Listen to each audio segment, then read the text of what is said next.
مدرسی چوی آبادی دا زما د زړه ارمان دی چې سبق د قرآن وایي دا بچی ملا کزان دی د خپل قام په بچو مرما د خپل ځان په قربان یم دا غریبو د بے وسو خدمت پزان گنما دا دی غمز غمال نشم دوی پسر اسمان گنما. بسم الله الرحمن الرحیم. السلام علیکم ورحمۃ اللہ وبرکاتہ. مرګور ابتدا خان تاسو په خدمت کې حاضر یم او مفتی زین العابدین صاحب را سره ولال دي چونکه سورج یو شو خو سم زما طبیعت ټیک نو سینه مې ډیره زیاته خراب ده आवाज دراوتو کوشش کوم خدا زه ډیر زیات د خوشاله او د یو انتخابي خوشاله چې هغه سړی هغه خوشحالي په جامو کې نه ځایږي هغه شان یو ترتیب دی چې مونږ بعضې پروګرامونو کې وی چېرې زمونږ داسې خلک شته چې هغوی په 1 انچ په 2 انچو ځایونو باندې چې کم دینو مرګونه کوي او دغه شان په هغې قتلونه او دغه شان د خپلولۍ او تربګنۍ هغه ټول هر څه چې کم دی خرابوي. خو الحمدلله زمونږ په دې علاقه کې د مفتی زین العابدین صاحب د جامعة الاسلامیه للبنات چې کوم د زنانو مدرسه د ماشومانو د دې سره برخ دلته کې یو کور په دې نن وخت کې د 40 لک روپو کور چې کوم دی دا زمونږ د دې علاقې یو معزز کس چې کوم دی نو الحمدلله هغه دې لپاره وقف کو حاجی ګلیس اکبر صاحب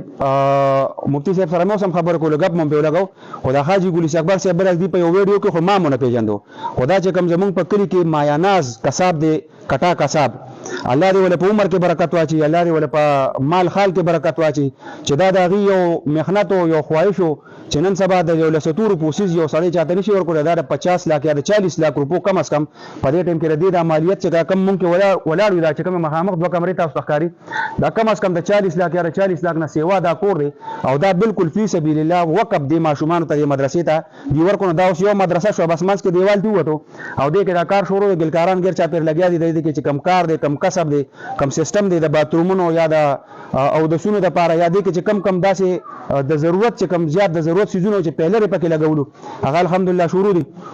په دغه کې ټول مسلمانانو ته زموږ دغه یو درخواست چې د پیج کم کتون کې د کلی یا د مفتی صاحب چې کمپین دي هغه ټول ته دغه یو درخواست چې را به دلته کې دا کار شروع دي په دې کې د ټول نه غټه صدقه او افضل صدقه چې کم ده د اوبو ده په دې کې د اوبو پمپونه په دې کې چې کم دینو ټوټه په دې کې د باتوم د پاره چې کم د سامانونه لګي هغه سره تقریبا 15 منه سیخو دې د پاره پکار دي ورسره یو 15 14 بوجه یا شل بوجه سیمټ چې ان شاء الله د دې کې چې کم دا ترتیب دی کم سیستم دی چې دا ټول زیات خوبصورت شي خولي شي د دې ماشومانو چې کم تکلیف وي دلته چې پسونو ماشومان کم سبق وي چې هغه ته کم تکلیفونه چې ان شاء الله پاغه کې مزید کیمرا شو دلته د خپل طریقې سره چې څومره د دې مخکې دا کم سبقونه کم درسونه کم خلک فارغ شي دي جنکه نو چې ان شاء الله دا شان مخ په وړاندې باندې دلار لرشي او د دې علاوه چې کم حاجی ګلیس اکبر صاحب چې دا کم ځای وقف کړي چې داغه د پرنده یو صدقه جاریه جوړ شي په دې کې دا کار چې کم دی زر تر زر ستاسو مفتی صاحب خپل نمبر شیر کړئ چې تاسو نمبر څه بیا بدري خبرې کوي. بسم الله الرحمن الرحیم. زموږ د رابطې نمبر دی 0343 989 0343 989 دا ایزی پیسې هم نه په دې ایزی پیسې په 0312 باندې ده د ایزی پیسې نمبر 0312 989 محترم مونږه د افتخار صاحب دی شکریا ادا کوو چې دی په حالت د بیماری کې تشریف اوري او د خوشاله اظهار وکړو او چې کم دلته بنات سبق وي ترجمه تفسیر درس نظامی او حفظ او دغه ضرورت په دې مدرسه کې نوغه افتخار صاحب چې کم ځکه د ضرورتمندو نه خبر شي نوزان رسي الله لري په عمر کې برکت واچي الله لري په خپل بچو خوشاله کی او الله لري دا هر مصیبت نو ساتي. دا زمونږ د بناتو مدرسه ده او دا تقریبا د 22-23 سال شو چې دا په دې علاقه کې کار کوي او دغه ټول ارسستاسو مخې ته دي اوس کوم ته د اوبو او د بمبو ضرورتونه دي د چاردامونو د زینو ضرورتونه دي دغه د پاره تاسو ته افتخار خان پیغام درولې غلو امید در به دي چې ملګری به د اداره په دعاګانو کې میاد ساتي او د چا چې سونه خپل وسکیږي نو د دې اوبو په دې کار کې به